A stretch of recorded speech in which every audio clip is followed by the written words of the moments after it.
नमस्कार। आज चर्चा इंडिया बनाम एनडीए, एनडीए बनाम इंडिया।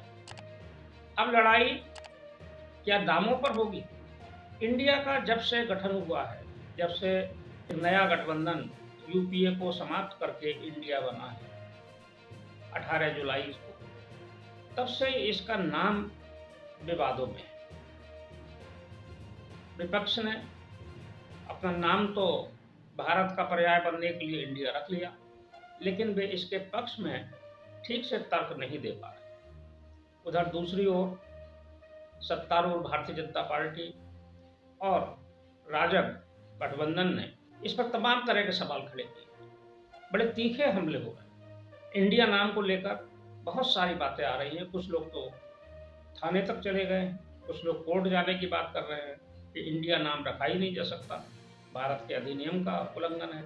प्रधानमंत्री नरेंद्र मोदी ने 25 जुलाई को नई दिल्ली में भारतीय जनता पार्टी संसदीय दल की बैठक में इंडिया नाम पर तंज कसा।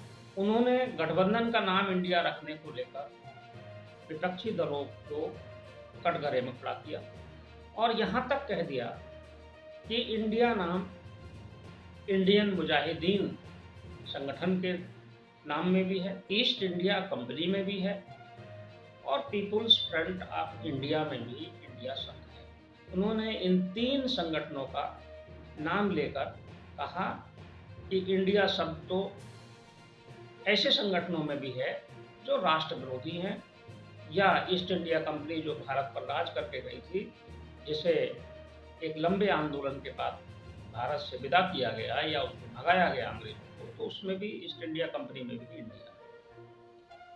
वहीं कल उत्तर प्रदेश के मुख्यमंत्री योगी आदित्यनाथ ने भी इंडिया शब्द को लेकर तीखी टिप्पणी की, लेकिन उन्होंने सधी हुई टिप्पणी की। मुख्यमंत्री योगी आदित्यनाथ ने कहा कि अगर कोई कौवे का नाम अगर हंस कर दे तो वो हंस नहीं हो जाता, या अमावस्या की रात को अगर पूर्णिमा कहने लगे तो वो पूर्णिमा नहीं हो जाएगी। उन्होंने भी इंडिया शब्द पर इस तरह से गठबंधन का नाम रखने पर कटाक्ष किया। लेकिन क्या ये जरूरी है? एक सवाल उठता है कि देश के जनता को ये बताना जरूरी है कि Indian Mujahideen, east India company या पीपुल्स फ्रंट ऑफ इंडिया ये क्या है? हम प्रधानमंत्री नरेंद्र मोदी को या मुख्यमंत्री योगी आदित्यनाथ को, दोनों महान नेता हैं भारत के, हम इन्हें कोई सलाह नहीं दे सकते, कोई परामर्श तो हम इन्हें दे नहीं सकते, लेकिन हमारी अपनी भावना है कि प्रधानमंत्री नरेंद्र मोदी को Indian Mujahideen, people's front of India ये नाम नहीं लेने चाहिए। क्यों इन ऐसे संगठनों का नाम लेकर उनको चर्चा में लाएं जो नाम लेने लायक ही नहीं है, जिनके काम चर्चा करने लायक नहीं, जो राष्ट्र विरोधी हैं? ऐसे लोगों का नाम लेकर, या विपक्ष को अगर मान लो उनकी आलोचना ही करनी है, इंडिया नाम को लेकर कटघरे में ही खड़ा करना है, तो और बहुत सारी बातें हो सकती हैं। लेकिन इन आतंकवादी जैसे संगठनों को उनका नाम नहीं लेना चाहिए। भारतीय जनता पार्टी के पास और राजग के पास कहने के लिए बहुत चीजें हैं। इंडिया गठबंधन बनाने वालों को तो अभी साबित करना है कि वे इंडिया है, या इंडिया में पर्यायवाची होंगे, या इंडिया की भावना है उनके अंदर। ये तो जनता खुद ही देख रही है।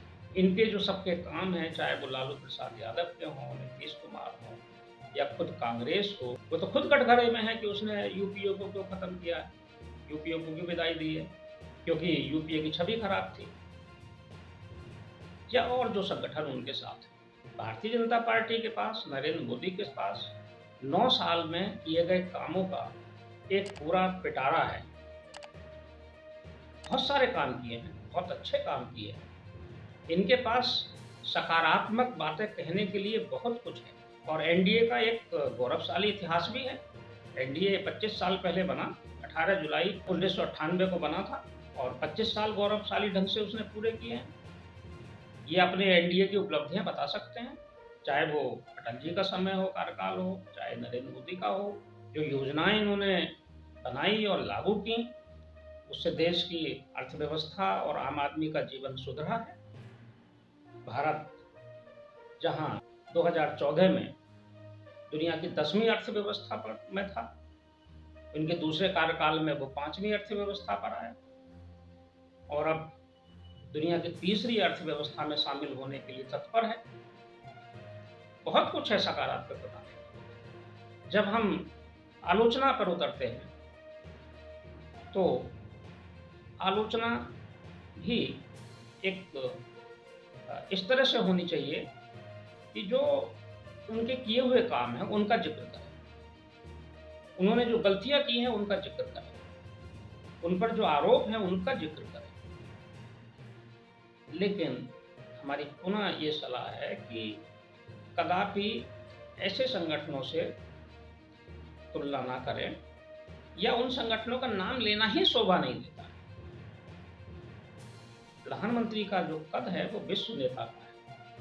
प्रधानमंत्री नरेंद्र मोदी कोई भारत के अकेले नेता नहीं है, वो विश्व के नेता है। उनकी छवि विश्व स्तर की है, पूरे विश्व में भारत का डंका बज रहा है।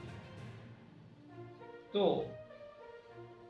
ये लड़ाई चलेगी, इंडिया बनाम एनडीए, लेकिन मुद्दों पर चले, विचारधारा पर चले।